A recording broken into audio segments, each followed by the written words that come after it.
President Trump announced that he had a productive call with Vladimir Putin. They scheduled a meeting in Hungary.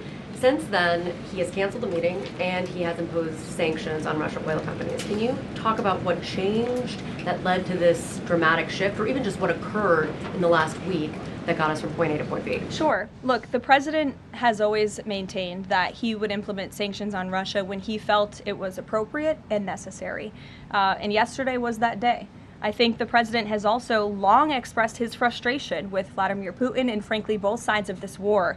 And he's always said in order to negotiate a good peace deal, both sides need to be interested in a good peace deal. And he feels as though, unfortunately, from the Russian side as of late, he has not seen enough interest and enough action in terms of moving the ball forward towards peace. And so a meeting between these two leaders is not completely off the table. I think the president and the entire administration hopes that one day that can happen again, but we want to make sure that there's a tangible, positive outcome out of that meeting, and that it's a good use of the president's time. Of course, he's traveling to Asia next week. He has a number of events coming up here on the home front as well. He's been incredibly busy, as you all know. You're all tired from covering him and his movements every day, and so we want to make sure it's a good use of the president's time, and the president doesn't want to waste his time, and he said that. All between the Secretary of State and Lavrov that led President Trump to believe that President Putin or the Russians did not want a peace deal. That was not the sole reason, no. I think the Secretary Rubio felt that was actually a productive call. But again, the president wants to make sure that a meeting between himself and President Putin will be a good use of his time. But what exactly led to President Trump not believing, after his call on Thursday, where he said he did think he wanted peace and wanted a peace deal, to believing that Russians were not? Again, the president wants to see action, not just talk. And I think the president is extremely motivated by the success of his peace deal in the Middle East to get things done. And he wants this war to come to an end. He's been saying it now for 9 months being in office, and he's grown increasingly frustrated with the lack of progress from both sides of this war. On the Russian sanctions again, how much pressure do you think this sanctioning these two Russian companies actually puts on President Putin? Because the last administration sanctioned 2 other oil companies. So how much economic pressure is this really? A lot. If you read the sanctions and look at them, they're pretty hefty. And I saw some international news out of China this morning that they're scaling back oil purchases from Russia. We know India has done the same at the request of the president. The president has also pushed European countries, our allies, to please stop their purchases of Russian oil as well. So it's full court press for sure, and we expect that these sanctions are going to do harm, as the Secretary of Treasury said yesterday. Could there be more? Is this just the first step, or could there be more sanctions? I'll leave that to the president to decide. Sure. Or heard the NBA gambling, involved in the gambling issue there. Does the president gamble? What does he think about that? You know, I'm not sure. I don't think he does. I've been with him quite some time and I have not seen him gamble before. I don't think he's a big gambler, but you can ask him yourself the next time you have a chance to, Ed. Go ahead. Thank you, Karoline. I've got 2 Hi, quick Jake, questions. and then we'll go to you. Thank you. Okay. You're welcome. 2 quick questions. Back to the ballroom. It is a very spectacular ballroom, according to the renderings. And if it's half as nice as the one at Mar-a-Lago, then future presidents are really going to appreciate it. They will. Thank you, Jake. First of all, is there like an official name? Like, are we calling it the Trump Ballroom, or does the president have a vision for what the name for the ballroom is going to be? There will be an official name. I will let the president announce that once he firmly decides on it. My second question is, looking at these renderings, and it kind of got me thinking, he's likely going to go down as the greatest builder of this era, and you've been in on a lot of those meetings with him.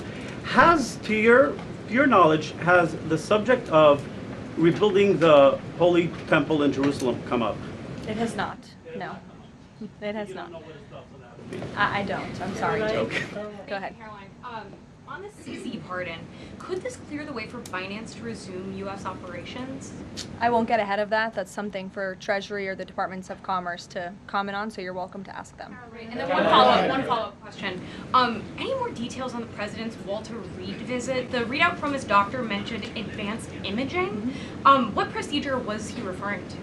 Advanced imaging is something that presidents receive and people receive when they go to the doctor, and so we provide a detailed readout of that physical, and I would encourage you back to that. Presidents president's in, I don't know the exact imaging that took place, but as the physician's note said, the president is in incredibly good shape, and I think that's evidenced here every single day. Caroline, thank you. Two questions not on the ballroom. The first is, there's a Democrat in Texas who's actually running for Congress who said last night during an interview when talking about fighting Republicans and this administration, quote, "If you hit me in my face, I'm not going to punch you back in your face. I'm going to go across your neck." This has obviously really upset those folks over at Turning Point USA after the Charlie Kirk assassination. Just your response to that kind of rhetoric? Just very jarring rhetoric, and I think it's very unacceptable. I hope the people of Texas will do the right thing and reject this person's candidacy. It should have no place in American politics. And then just a quick second question on oversight Democrats that are saying that they're creating this master ICE tracker, basically tracking all ICE activity. We've seen the protests in New York just yesterday. Homeland Security is saying that this sounds like obstruction of justice. What do you say?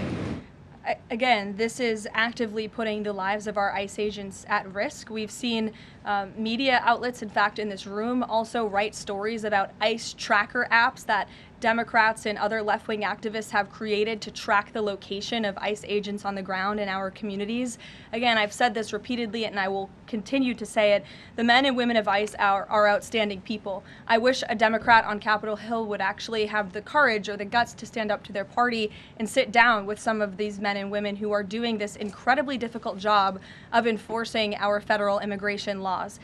They are, again, simply trying to enforce the law and do their jobs. And if Democrats spent a little bit more time understanding that and also focusing on the people who they are trying to get out of our country every single day. As I spoke about earlier, 3 innocent people in California are dead because an illegal alien who Democrats let into this country was wrongfully issued a trucker's driving license and clearly was not fit for the job because he was driving intoxicated and killed 3 innocent people. Democrats should focus a little bit more on that. Stop trying to fight this president and this administration on every turn and restore law and order. That's all that we and these brave men and women of ICE are trying to do. Mary. Thanks, Caroline. I have 2 questions, one on San Francisco and one on the No Kings protesters. On San Francisco, the president said that he had a call with the mayor and he was planning on surging there, but now because the mayor really wants to fix it up himself, they're going to do that.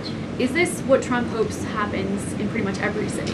The president hopes, and I've said this so many times, and I think the president's conversation with the San Francisco mayor last night and his statement today prove the president is willing to work with anyone across the aisle, across the country, to do the right thing and clean up America's cities. He is genuinely interested in this effort to make our streets safer, to make our cities safe and clean again.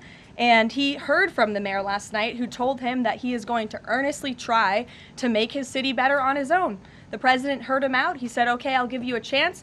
We'll be watching, and if you need us, we are here. And if I feel as though you continue to fail your citizens, the federal government may have to step in. But we'll continue to watch San Francisco, and that law enforcement operation has now been paused. Thank you. And then on the No Kings protesters, I saw videos of people explicitly calling for violence against Stephen Miller, against the president, shirts saying we don't have enough assassins, calling for more political violence.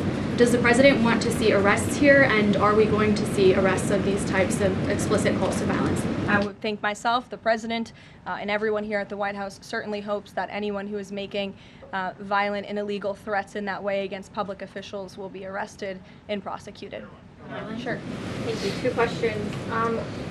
Would the president support the Senate ending the legislative filibuster to end the shutdown? This is something I haven't heard the president talk about much, so I don't want to speak on him for it. I'll let him answer that question himself.